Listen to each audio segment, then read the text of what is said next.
Hello అందరికీ welcome back. ఈరోజు మన రెసిపీ వచ్చేసి చిక్కుడుకాయతో ఒక మంచి ఫ్రై ఐటమ్ అనమాట. చేయడం చాలా చాలా ఈజీ, టేస్ట్ కూడా చాలా బాగుంటుంది. రైస్లోకి, చపాతీలోకి, రోటీలోకి, జొన్న రొట్టెల్లోకి అన్నిటిలోకి ఎక్సలెంట్గా ఉంటుంది. పప్పుతో సైడ్ డిష్గా కూడా చాలా బాగుంటుంది. సో ఈ చిక్కుడుకాయల సీజన్లో ఈ రెసిపీని కూడా మనం చేసేసుకుందాం లేట్ చేయకుండా. చూసారా, రైస్ చక్కగా కలుస్తుంది, మనకి సపరేట్ కర్రీస్ కూడా ఏం అవసరం లేదు. సో ఫైబర్ రిచ్ ఫుడ్, అలాగే దీంట్లో వేసే ఇంగ్రీడియంట్స్ అన్నీ కూడా చాలా హెల్తీగా ఉంటాయి. సో చేయడం క్విక్, అలాగే మన హెల్త్కి కూడా చాలా హెల్తీ అనమాట.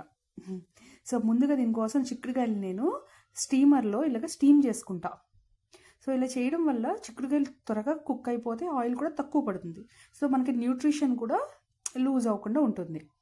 ఇలా ఒక 5-10 మినిట్స్ అలాగా కుక్ చేసుకుంటా. ఇప్పుడు మనము కొబ్బరి కారం రెడీ చేసుకోవాలి. ఎండు కొబ్బరి వేసుకుని అలాగా కోర్స్గా గ్రైండ్ చేసుకుని, ఇప్పుడు దాంట్లో గుప్పెడు వెల్లుల్లిపాయలు, ఒక 2 స్పూన్స్ కారం కూడా వేసుకుని దీన్ని కూడా ఇలా గ్రైండ్ చేసుకుని పక్కన పెట్టేసుకోవాలి. ఇప్పుడు ఒక కడాయిలో ఒక 2 స్పూన్స్ ఆయిల్ వేసుకుని, ఒక 1/2 స్పూన్ ఆవాలు, 1/2 స్పూన్ జీలకర్ర, 1 స్పూన్ శనగపప్పు, 1 స్పూన్ మినప్పప్పు వేసుకుని వీటిని చక్కగా ఫ్రై అవ్వనివ్వాలన్నమాట. ఒక 10 నిమిషాల్లో రెడీ అయిపోతుంది, స్టీమ్ చేసుకుంటాం కదా. ఇప్పుడు ఒక ఆనియన్ని సన్నగా స్లైసెస్ కింద కట్ చేసినవి, అలాగే 3 to 4 గ్రీన్ చిల్లీస్ కూడా వేసుకుని వీటిని చక్కగా కలుపుతూ ఫ్రై చేసుకోండి. ఇవి ఫ్రై అవ్వడానికి ఒక 2 to 3 మినిట్స్ టైం పడుతుంది. ఈ లోపల ఏంటంటే మన చిక్కుడుకాయలు కూడా చక్కగా మగ్గిపోతాయి, చాలా క్విక్గా ఉడికిపోతాయి.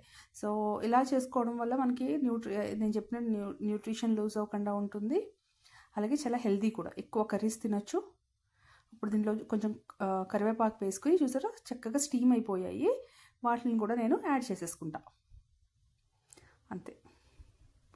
సో ఇప్పుడు వాటిని యాడ్ చేసేసుకుని చక్కగా ఒక్కసారి అలా కలిపేసుకుంటే, ఇది ఇలా కలుపుతూ ఉంటే ఒక 1-2 మినిట్స్ కొంచెం ఆయిల్లో ఫ్రై అయితే బాగుంటుందన్నమాట. ఎలాగో ఉడికిపోయాయి కదా, అలా చక్కగా కలిపేసుకుని ఇప్పుడు దీంట్లో మనకి రుచికి తగ్గట్టు ఉప్పు, అలాగే కొంచెం పసుపు కూడా వేసేసుకుని ఇంకొకసారి అలా కలిపేసుకోవాలన్నమాట. ఇలాగే నేను మీడియం టు లో ఫ్లేమ్ పెట్టుకుని ఇలాగ ఆయిల్లో ఇలాగ 1-2 మినిట్స్ ఇలా ఫ్రై చేసుకుంటూ ఉంటే చక్కగా వేగిపోతాయి అన్నమాట. టేస్ట్ చాలా బాగుంటుంది ఇలా చేయడం వల్ల. సో మీరు కూడా ఈరోజు హెల్తీ రెసిపీని ట్రై చేయండి, చేయడం చాలా చాలా ఈజీ. సో దీన్ని ఇప్పుడు లిడ్ క్లోజ్ చేసి పెట్టేసుకుని ఒక 2 మినిట్స్ మగ్గనివ్వండి. 2 మినిట్స్ తర్వాత చూస్తే చక్కగా మగ్గిపోయాయి ఇంకా ఆయిల్తో. సో ఆల్మోస్ట్ ఒక 50 to 80% మనకి స్టీమ్లో కుక్ అయిపోయి, ఇంకా రిమైనింగ్ ఇప్పుడు మగ్గిపోయాయి అనమాట. ఇప్పుడు దీంట్లో ఏంటంటే మనం కారపొడి, అది కొబ్బరి కారం చేసుకున్నాం కదా, దాన్ని కూడా వేసేసుకోవాలి. వేసేసుకుని కొంచెం నీళ్లు చిమ్ముకుని కలుపుకుంటే చక్కగా దానికి మసాలా అన్నది కోట్ అయిపోతుంది. నేను నీళ్లు చేత్తో ఇలా చిమ్మాను, అది వీడియో రికార్డ్ అయినట్లేదనమాట, మిస్ అయ్యింది.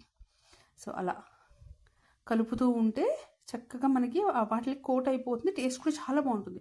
ఎండు కొబ్బరి కూడా హెల్త్కి చాలా మంచిది. సో మనము కర్రీస్లో గట్రా వాడుకోవడం వల్ల చాలా హెల్త్ బెనిఫిట్స్ ఉంటాయి. చూసారా, ఇలా కొంచెం నీళ్ళు చిలకరించి అలా చేస్తే అలాగ అయ్యిందనమాట. ఇప్పుడు దీంట్లో ఒక గుప్పెడు కొత్తిమీర కూడా వేసేసుకుని చక్కగా కలిపేసుకోవాలి.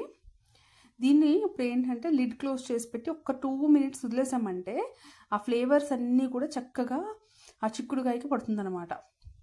కొబ్బరి ఇవన్నీ వేసాం కదా, వెల్లుల్లి అంతా చూసారా పొడి పొడిగా వచ్చింది, ఆయిల్ తక్కువ వేసాము, చాలా క్విక్గా కూడా అయిపోయింది.